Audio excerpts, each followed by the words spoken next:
Nevada is in crisis.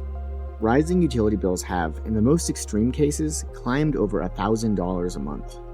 Meanwhile, the state is losing ground on emissions reductions goals, which is driving pollution and worsening health outcomes for Nevadans. As temperatures climb higher and higher in the heat of summer, air conditioning becomes the difference between life and death. And as the state warms and drought worsens, bigger and more catastrophic wildfires plague the landscape, threatening homes and businesses. The state can ultimately link its problems back to one source: fossil fuel emissions. But it wasn't always this bad. Nevada used to be a leader in the West in charging forward on affordable, reliable energy goals. So, what changed? And what caused Nevada to fall behind? On this episode of 2 Degrees Out West, learn about the state's most pressing challenges and some of the things that can be done to bring Nevada back. Welcome to 2 Degrees Out West, a podcast for advocates and decision makers seeking solutions to climate change and its impacts around the West. On 2 Degrees Out West, we talk with our climate experts and advocates to bring you the stories, experiences, and insights from their work in the places we call home. My name is Emily Walsh, and I'm the Nevada Clean Energy Policy Advisor for WRA. What that means is when NV Energy puts forward an application to the Public Utilities Commission of Nevada, I read and analyze that application and then put forward expert witness testimony that gets added to the legal case record and ultimately helps the commission with their decision. I also assist with the development of policy and looking forward to legislative changes that would benefit Nevadans. Emily says that for a variety of reasons, Nevada is in a tough spot. Unfortunately, Nevada is on the front lines of experiencing climate change. We are seeing this mostly with the amount of extreme heat that Nevada is seeing. We're seeing more days over 100 degrees, and Nevada has two of the fastest warming cities in the US. The two metropolitan areas, the one in the north, Reno, and the one in the south, Vegas, are both in the top 5 fastest warming cities. Reno, Nevada is actually the fastest warming city in the continental United States. With that warming, we're also seeing more drought, and this is like all a cascading effect. All of this is to say, Nevada is really experiencing a lot of changes and experiencing a lot of changes quickly that the state isn't necessarily prepared for. So, what is the source of all these problems? Emily says, in large part, we can trace these issues back to rises in emissions. First and foremost, it's that Nevada has goals and statute for emissions reductions, and emissions are ultimately leading to this extreme heat, and then the air pollution, the drought, and the catastrophic wildfire that comes with it. But those goals don't have teeth necessarily. There's nothing in them that requires us to get to them. They're more aspirational than anything. Since the past few years, unfortunately, though, we've gone off track. We're seeing, instead of progress with the electricity generation emissions, we're seeing more emissions. We're seeing more reliance on fossil fuels, specifically methane gas and new combustion turbines. We're seeing that our transportation electrification efforts have effectively stalled, and ultimately there just isn't the guidance at the state level that we previously had to help all of these industries decarbonize. When it comes to emissions, not only is Nevada not making progress, they're actually backsliding. Things are getting worse actively. Emily says part of that conflict is Nevada is growing and needs more power legitimately. The key is ensuring that power is coming from the right sustainable resources. The state is experiencing a period of growth, and to meet that growth, we do need more power, we need more electricity, we need more cars, we need more trucks. But we also need to plan proactively for that. And unfortunately, we are seeing even increased emissions compared to previous years instead of decreases, which would get us towards meeting those aspirational goals. Things were not always like this, though. Nevada was, for a period, actually like a climate leader in the West. We had a 250-page climate strategy plan that the executive branch had, come up with and then posted for every single industry to follow. This was a policy pathway for how to decarbonize every single industry in that end-depth greenhouse gas emissions from, again, transportation, agriculture, actual industry, and specifically electricity generation. When we got our new administration, unfortunately, though, that plan was removed and it was absent, and the entire website was down for a year and a half. And now it has been replaced, granted, with a much, much shorter document that also doesn't chart a path for each industry the way that the previous plan did. Being a state that is mostly arid, high altitude desert, we are going to be on the front lines and experience those changes in precipitation, those changes in temperature more than another state that doesn't have as many mountains, doesn't have as many rain shadows, and ultimately is just wetter overall. Not only that, but Emily says major utilities in Nevada have failed to meet their climate goals. Additionally, what has changed is that our primary utility, NV Energy, has deviated from their previous, climate friendly and green energy friendly plans. A really good example of climate backsliding in Nevada is what happened with Nevada's Valmy coal plant. Valmy coal plant, which was the last operating coal plant in the state of Nevada, was supposed to be replaced with 100% clean energy resources, specifically solar and storage. A lot of the backsliding at Valmy came from weaknesses in the state's IRP process.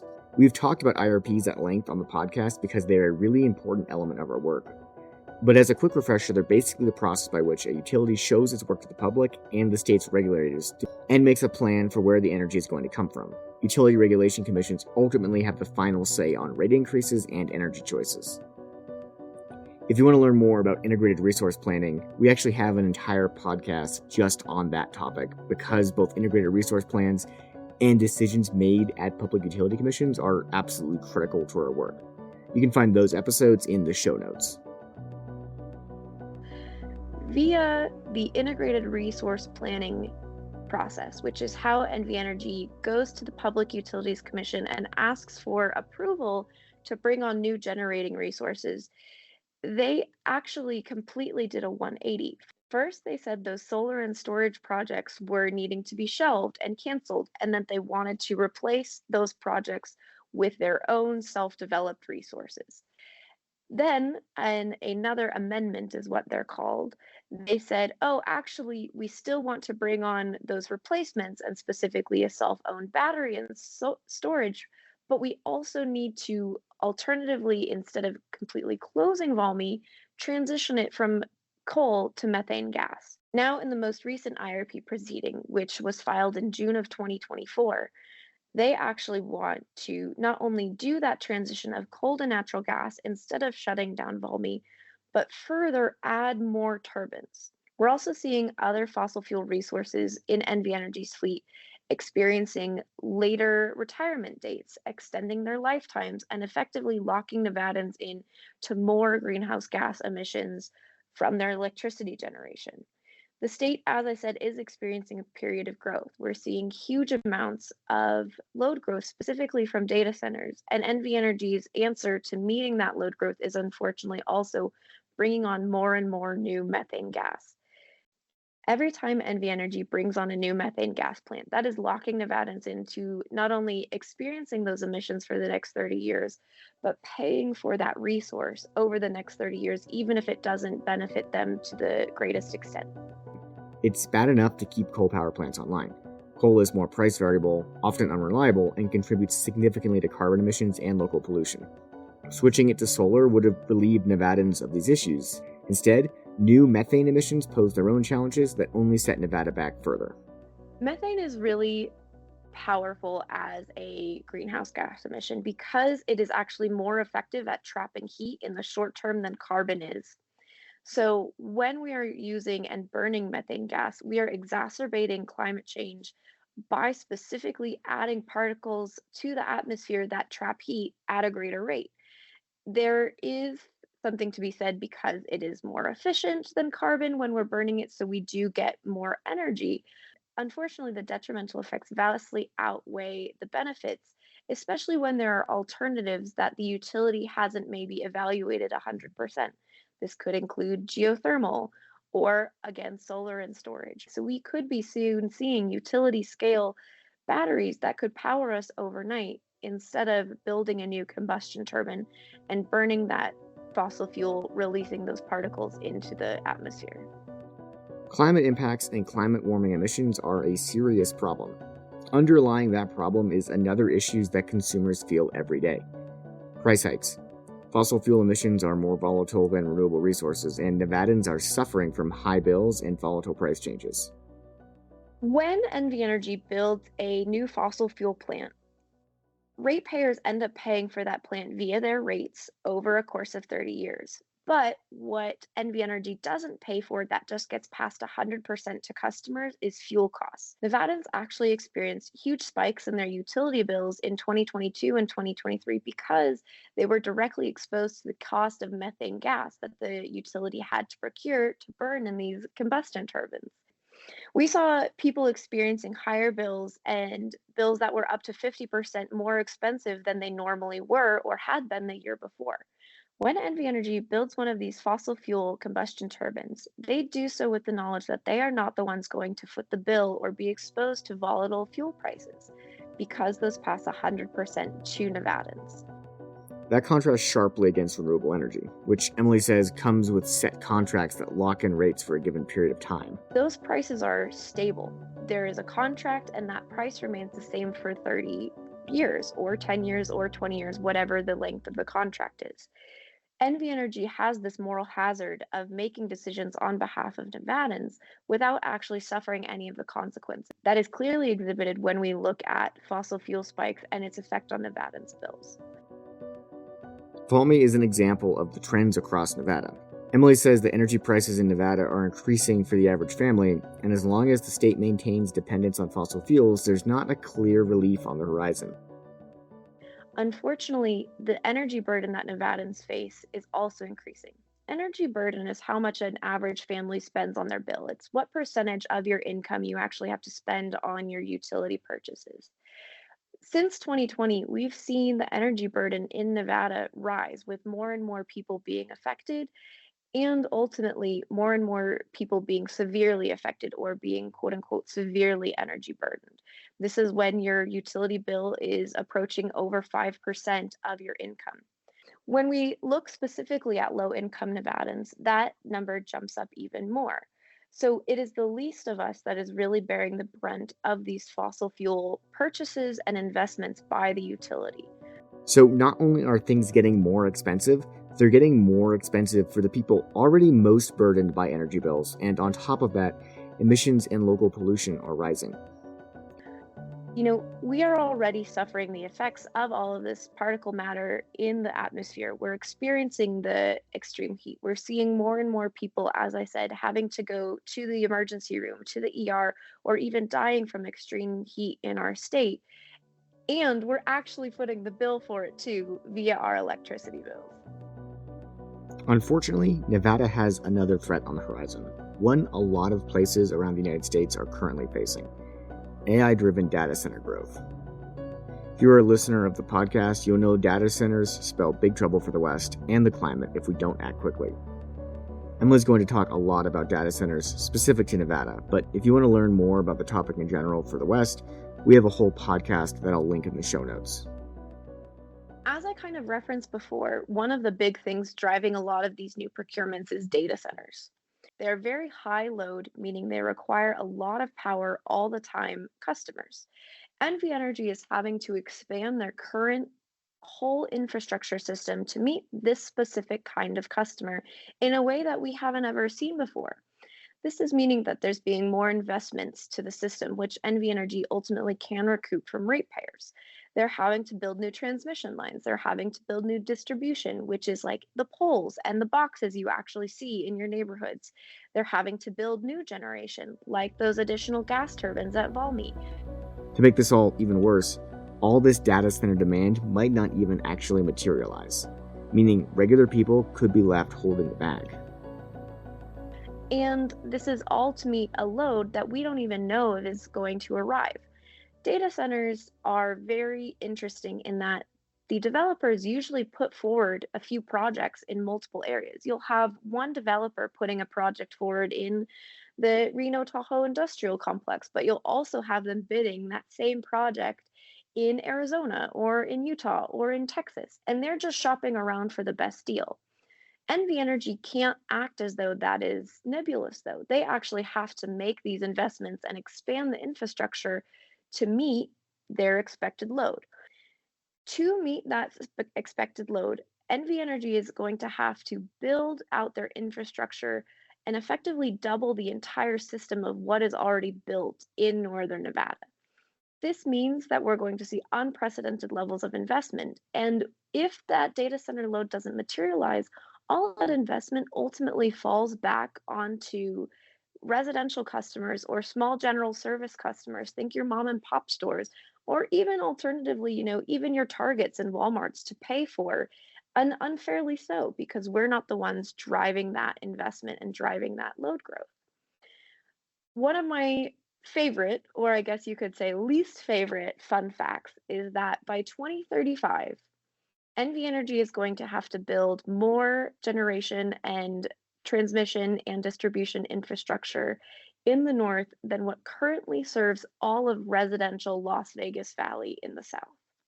That is a huge amount. If you really think about every single person, every single house, every single apartment, and all the energy we use to power those houses, to keep people's houses cool, to cook dinner, to run Xboxes for kids, all of that is going to have to go just to data centers in the north in the next 10 years.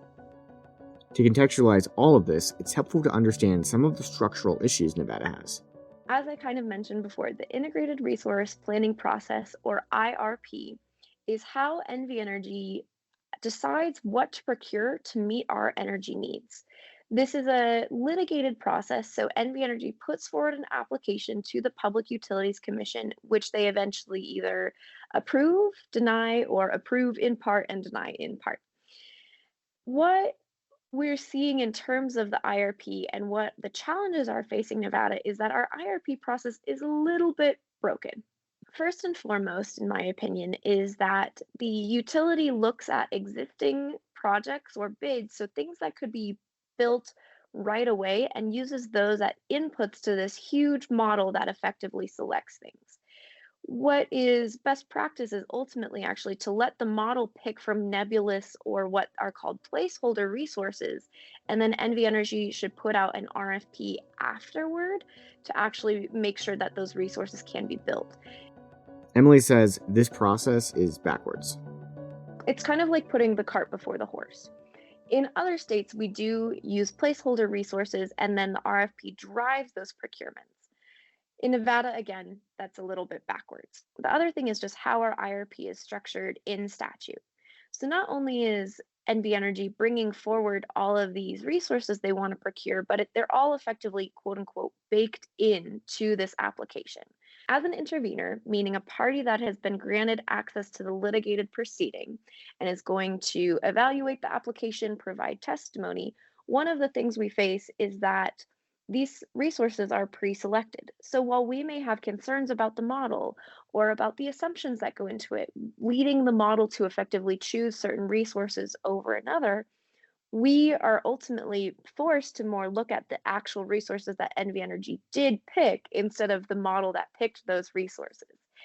If we do make substantial changes to the model, it makes the whole IRP and the application thrown into question, because if the model is changed so greatly that new resources are chosen, that erases almost, 6 to 9 months of work on the utility side. So it's so hard to really dial down into what is this model doing? Are these resources for the best for Nevadans? Are they the most cost effective? Are they the cleanest? Are they the most reliable? When we can barely litigate the model itself, most of the attention is actually on what the utility brings forward. So when there is something like a combustion gas turbine that is being added, we are able to evaluate that. But again, it's hard to really disprove when we aren't able to make changes to the model or evaluate what would have changed if the model had been different. And another problem, the IRP approval time in Nevada is very short. The IRP has an approval deadline of 210 days. This shortened timeline puts a lot of pressure on the Public Utilities Commission and interveners like WRA to dig into this 1,000-page application and find tiny, minuscule pieces of data that maybe aren't completely correct, and then not only identify them and present a quasi-judicial legal case around them that can be added to the legal record, but when there are Excel files upon Excel files and spreadsheets upon spreadsheets supporting this huge application, which again is thousands of pages long, they're usually up to 29 volumes or more. It's hard to make sure that we are seeing literally every piece of what is going into that. There needs to be a longer timeline so that the commission can do the best job they can. And furthermore, just less pressure so that we can make sure that we are truly reviewing the application to the best of our abilities in the best interest of Nevadans. Emily says it hasn't been all bad. WRA has been able to positively impact the IRP process, and that leaves hope for further improvement of the process going forward. One of the issues that we also saw in the past, but we aren't necessarily seeing now, is that NV Energy was relying a lot on the amendment process. So while a full IRP application usually requires 210 days to be decided, an IRP amendment has a much shorter timeline. It also doesn't require the utility to put forward updated models or spreadsheets to necessarily support its application. It's able to rely on old data from the last or most recent IRP. But when we're seeing huge load growth, that data is changing almost daily. And so it's really important that the model is able to use the most recent data to effectively make decisions that Nevadans, again, will pay for and suffer the consequences for, or alternatively benefit from. WRA was part of multiple efforts to change the amendment process, basically to limit the amount of amendments NV Energy could do and limit what could be included in amendments. The Public Utilities Commission is currently engaged in a rulemaking to that end, and we're really close to getting final regulations that are going to make NV Energy use the full IRP process more and put forward substantive support for all IRP applications, not just the full ones. Amendments are now going to be used to truly be amendments. If we have a 150 megawatt battery and it needs to be changed to a 200 megawatt, that's something that should be in an amendment. But what shouldn't be in an amendment is completely canceling huge solar projects that total over a gigawatt worth of energy, or alternatively, bringing forward a new combustion turbine to a previously closed, methane gas site. That is what NV Energy had been doing in the past. We saw most of what happened with Valmy play out through amendments. So luckily, we are going to see that less, but it has been an issue that's been plaguing the utility regulation sphere in Nevada for a long time. Nevada, like many other states, does have emissions reductions goals, at least on paper. So why are we seeing so much reliance on fossil fuels? Nevada has these statewide and industry-wide climate goals. NV Energy has never really taken those seriously because, again, those goals don't have teeth. They're just aspirational. So the only thing that they've ever really planned for in the IRPs is net zero by 2050. Previously, we were on a pretty good trajectory. The utility was making emissions reduction gains and following kind of a glide path scenario, if we could call it, where we're seeing constant emissions reductions over time. Unfortunately, via all of these amendment processes to the IRP and just the changes that we experienced in the last 5 years, we're not on that glide path anymore. We actually saw an increase in emissions year over year for a few years, and we're not meeting the projections that we were supposed to. In the 2021 IRP, we were projected by 2025, this year, to have decreased our emissions on NV Energy system by 3.5 million metric tons of carbon dioxide emissions. That ultimately hasn't happened. And not only that, those emissions projections are now so delayed that we're seeing almost a 10-year delay in achieving that projected emissions reductions target for 2025. So we're not actually going to see that level of emissions reductions until about halfway between 2035 and 2036. The results of this for Nevada are devastating. So in effectively 4 years, we've lost 10 years worth of time. This is kind of what I call backsliding and delays. Furthermore, to actually hit the 80% reduction target in emissions that the wider scientific community agrees is necessary to stave off the major impacts of climate change, We were initially going to hit that in 2038, according to the 2021 IRP.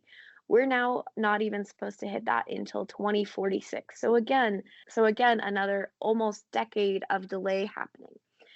Between the 2021 IRP, its subsequent amendments, specifically the fourth and fifth, and then the 2024 IRP, we also saw the baseline increasing, and that's how we can say that emissions are increasing instead of decreasing. Emily says because of this, Nevada's baseline is getting worse. When we look at emissions reductions projections, we usually see decreases across the line. Maybe there are some periods where emissions hold steady, but generally it's a downward trend. How we can gather that emissions are actually increasing, though, is that the baseline or the starting point for those emissions reductions projections is actually increasing year over year. In 2021, we were just below 10 million metric tons of carbon dioxide equivalent. By the time the Fifth Amendment came around, that number had increased to almost 11. And so, as a starting line, we saw almost a million metric tons of carbon dioxide equivalent increase instead of the decrease that we were hoping to see.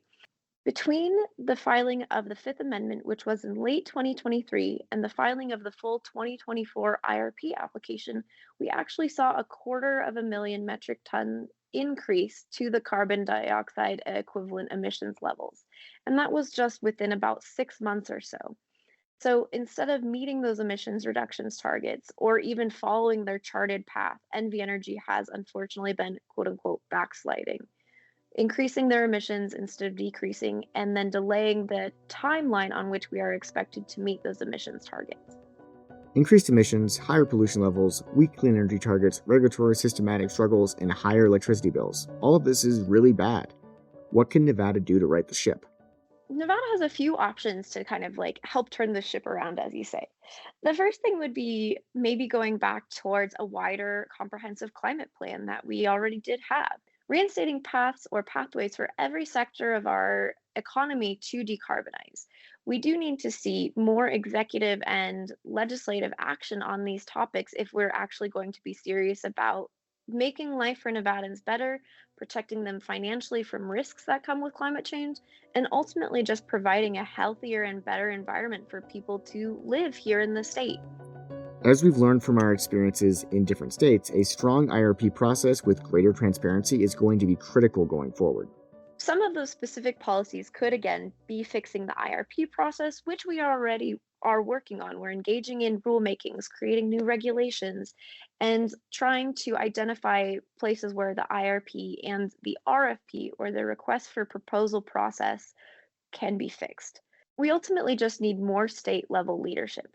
We need to put our money where our mouth is if we care about Nevadans, the challenges that they face, both inside their homes and outside their homes. As I talked about, the energy burden is only increasing on Nevada families, especially when you look at low income families. We're also seeing higher rates of asthma and ultimately just more unhealthy air that our residents are subject to.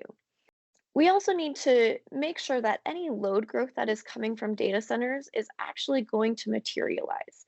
So there are a few things that we could put into place to make sure that the people who are driving all of this utility investment and potentially even increased emissions are actually paying their fair share. Nevada needs to be aware of the load growth coming and handle it as responsibly as possible so that our ratepayers and our residential customers are protected.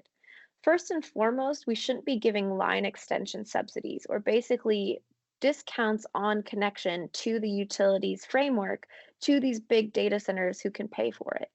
We also need to make sure that any new generation that is brought on to meet this load growth is ultimately going to be clean, whether that be solar and storage, geothermal, wind, etc., etc. We don't want to be adding new emitting resources to our grid to meet load that isn't actually serving Nevadans. Furthermore, we can make sure that if that load doesn't materialize, there are penalties, specifically financial. We can make sure that if a data center says they need 50 megawatts of energy and then they only use 10, that the generation capacity that was brought on to meet that total 50 megawatts is covered by a lower service fee or a cancellation fee that ultimately the data center would foot. And some reason for optimism? All of these policy ideas are things other states have done. There is a blueprint, and Nevada has been a leader before. All of these things are policy opportunities and options that do exist in other states. We're not existing in a microcosm alone. These challenges are coming to states all across the Mountain West and ultimately all across the country.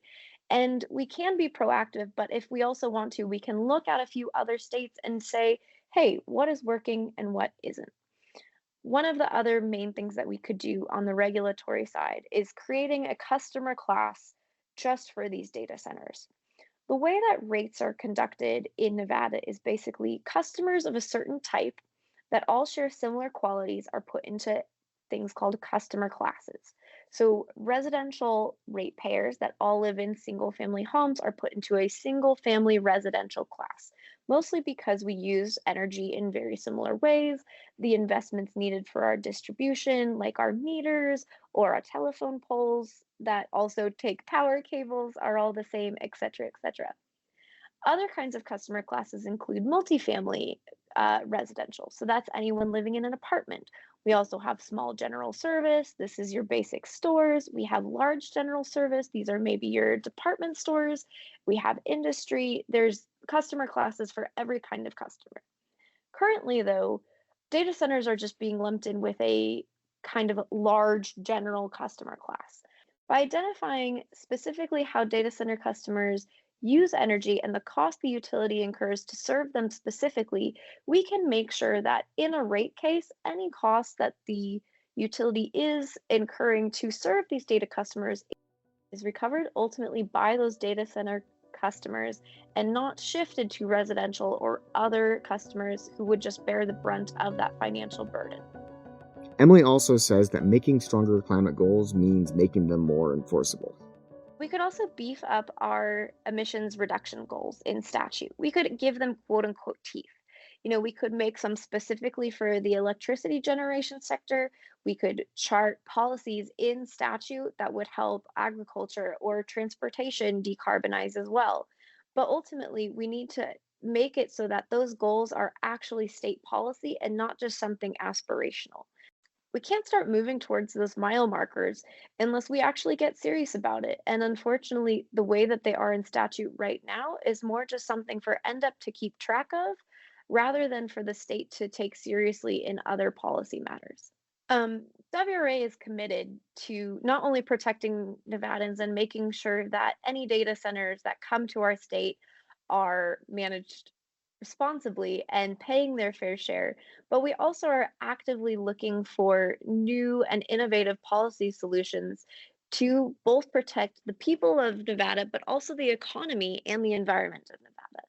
We recognize as an organization that, this growth is coming. It's not something we can stop. So we want to ultimately make sure that it's just handled in a way that is proactive, intelligent, and cognizant of the burden that could arise if it isn't handled well.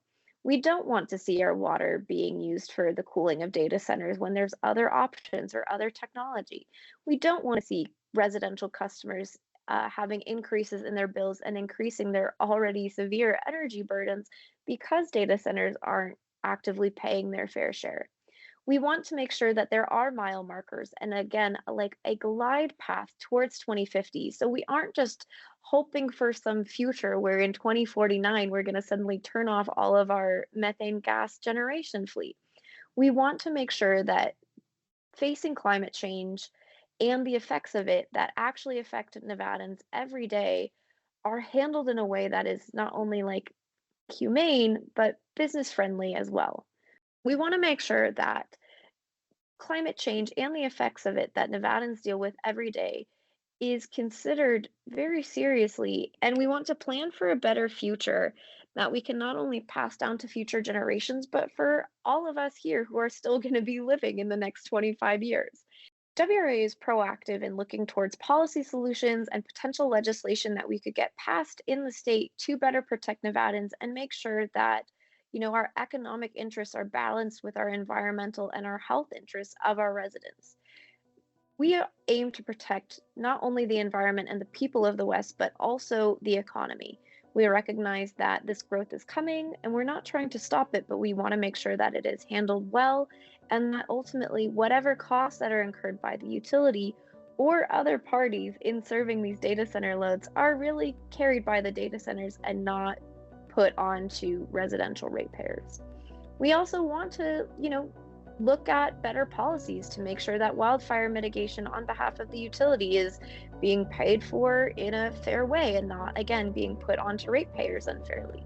We want to make sure that new generation that's being brought on is primarily clean and not going to add to our already exacerbated pollution issues and the smog and leading to asthma that a lot of Nevadans face via living in our unfortunately polluted cities. We don't want to see that Reno is the fastest warming city in the US. As a native Nevadan myself, it's really upsetting that my hometown is the fastest warming city in the continental US. That is crazy. But I also can actually look at my own life experience and see that change in real time.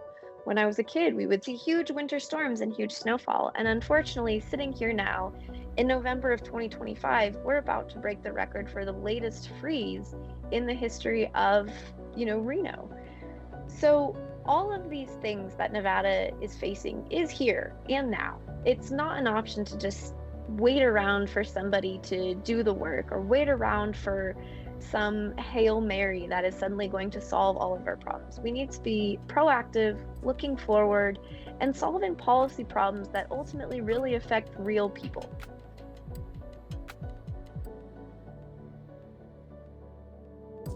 Nevada may seem to have a lot of ground to cover, but the state's challenges are not insurmountable. By taking the steps Emily mentioned, electrifying transportation, increasing regulatory transparency, and committing to stronger climate targets, Nevada can get back on track. As a state on the front lines of the impacts of climate change, Nevada must take action. WRA is fighting hard for regulatory reform before the Public Utility Commission of Nevada, and we're looking to see and implement both state and local policies that will help drive the changes we know we need to see. If you're concerned about Nevada's backsliding and want to get in the fight to right the ship, consider donating to support WRA's work. A small amount goes a long way. Even just $5 is a meaningful step towards a better future for Nevada and the West. Donate today and drive state-level climate action in Nevada and the West.